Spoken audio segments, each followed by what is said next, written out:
নমস্কার বন্ধুরা, কেমন আছেন? আশা করি ভালো আছেন। আমি আপনাদের বন্ধু সুব্রত আপনাদের কাছে একটা প্রিন্টারের কিছু তথ্য নিয়ে হাজির হয়েছি। প্রিন্টারটা হচ্ছে এইচপি কোম্পানির, যার মডেল নাম্বার হচ্ছে M227FDW। এই প্রিন্টারটার কার্টেজ নাম্বার হচ্ছে 30A। এটার সবচেয়ে সুবিধা হোম রিফিলিং হয়ে যায়।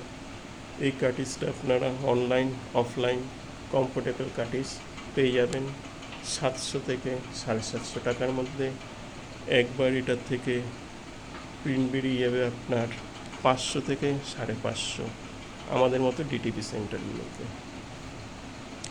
এইটাতে সবচেয়ে সুবিধা হোম রিফিলিং করে নিতে পারবেন। হোম রিফিলিংয়ের ক্ষেত্রে আপনার মাত্র খরচা পড়বে 150 থেকে 170 টাকার মধ্যে, যা দিয়ে আপনি আবার 500 থেকে 550 প্রিন্ট আউট বের করে নিতে পারবেন। রিফিলিং কী করে করতে হয় সেই নিয়ে পরবর্তী সময়ে আমি একটা ভিডিও অবশ্যই বানাবো। আজকে যেটা মেন টপিক আপনাদের দেখাতে চাই সেটা হচ্ছে উইদাউট কম্পিউটার, অর্থাৎ কম্পিউটার চালু নেই, কম্পিউটারের সাথে প্রিন্টারের কোনো সংযোগ নেই। যেমন আমার কম্পিউটার বন্ধ রয়েছে, এই অবস্থায় প্রিন্টার থেকে কী করে প্রিন্ট করব ফ্ল্যাশ ড্রাইভ বা পেন ড্রাইভের সাহায্যে, সেটাই আজকে আপনাদেরকে দেখাতে চলেছি। তো আসুন আমরা প্রিন্টারটা স্টার্ট করি। আগে স্টার্ট বোতামে ক্লিক করলাম। এই প্রিন্টারটার সবচেয়ে আকর্ষণীয় পার্ট হচ্ছে এটার একটা ডিসপ্লে দেওয়া হয়েছে, রঙিন ডিসপ্লে। এটা খুব আনুষঙ্গিক গুরুত্ব বাড়িয়ে দিয়েছে।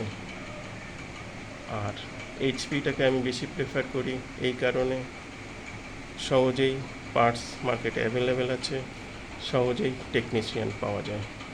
আমি কোনো কোম্পানিকে এখানে প্রমোট করতে আসিনি, আমি জাস্ট আমার নিজস্ব অভিজ্ঞতা, এই প্রিন্টারটা 2022 সাল থেকে চালাচ্ছি, সেই সব অভিজ্ঞতা আপনাদের সাথে শেয়ার করছি। আচ্ছা, ফ্ল্যাশ ড্রাইভের সাহায্যে কী করে এই প্রিন্টার থেকে প্রিন্ট আউট করা যায়, এই হচ্ছে পেন ড্রাইভ বা ফ্ল্যাশ ড্রাইভ। এইটা আমি কোথায় দেব? দেখুন, প্রিন্টার রেডি হয়ে গেছে। চালু হবার 1 থেকে 2 মিনিটের মধ্যে পুরো প্রিন্টার রেডি হয়ে যায়। আচ্ছা, ফ্ল্যাশ ড্রাইভটা আমি ঢুকাবো এইটার ভেতরে। ফ্ল্যাশ ড্রাইভের পয়েন্ট ঢুকিয়ে দিলাম, সঙ্গে সঙ্গে লাইট জ্বলে গেল, ডিসপ্লে চেঞ্জ হয়ে গেল। তাহলে এখানে কী দেওয়া আছে? Print document. অবশ্যই প্রিন্ট ডকুমেন্টে আমরা ক্লিক করব। ক্লিক করার পরে আমাকে সমস্ত এর ভেতরে যত ফাইল আছে সব দেখাচ্ছে। এর মধ্যে আমি প্রিন্ট করব হচ্ছে বিএনবি এন্টারপ্রাইজ। হ্যাঁ, তাহলে ওটাতে আমি টিপে দিচ্ছি। প্রেস করার সাথে সাথেই আমাকে এখানে বলছে নাম্বার অফ কপিস যদি বাড়াতে চান সেটিংসে গিয়ে বাড়াতে পারেন, এই সেটিংসে গিয়ে বাড়াতে পারেন। নাম্বার অফ কপিস এখানে ক্লিক করবেন, এখান থেকে 1 2 3 4 টিপে দিলে হয়ে যাবে। দরকার নেই, আমরা একটা কপি দেবো। ব্যাকে চলে গেলাম, ব্যাকে গিয়ে কী করব? পেপার সাইজটা দেখে নিই, A4 ঠিকই আছে, ওকে করে দিলাম। এবার জাস্ট প্রিন্টে ক্লিক করব, সঙ্গে সঙ্গে আমার প্রিন্ট বেরিয়ে আসছে। দেখুন, এই প্রিন্ট বেরিয়ে এসছে, সুন্দর প্রিন্ট বেরিয়ে এসছে,